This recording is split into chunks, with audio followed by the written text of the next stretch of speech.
સુરતમાં આગામી સમયમાં આવી રહેલા મોહરમના પવિત્ર તહેવારને ધ્યાનમાં રાખીને સુરત શહેર પોલીસ દ્વારા એક મહત્વપૂર્ણ પગલું ભરવામાં આવ્યું છે। શહેરમાં કાયદો અને વ્યવસ્થાની સ્થિતિ જળવાઈ રહે અને તમામ નાગરિકો શાંતિપૂર્ણ માહોલમાં તહેવારની ઉજવણી કરી શકે તે હેતુથી સુરત પોલીસ દ્વારા શાંતિ સમિતિની એક ખાસ બેઠકનું આયોજન કરવામાં આવ્યું હતું। આ વર્ષે આગામી 26 જૂનના રોજ સમગ્ર સુરત શહેરમાં મોહરમનો તહેવાર મનાવવામાં આવશે। આ પર્વ મુસ્લિમ સમાજ માટે ખૂબ જ મહત્વ ધરાવે છે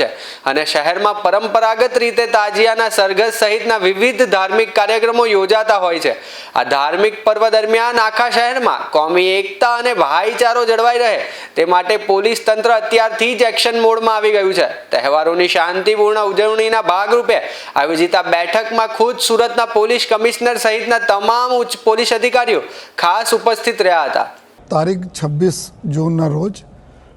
મોહરમના તહેવારની ઉજવણી થવાની છે, ત્યારે એને જ ભાગરૂપે સુરત શહેરમાં ખૂબ સુખ શાંતિ સે આ તહેવાર ઉજવવામાં આવે એના માટે આજે જો શહેરના જો શાંતિ સમિતિ ના મીટિંગ જો એક રાખવામાં આવી હતી, જેમાં તમામ જો હિન્દુ મુસ્લિમ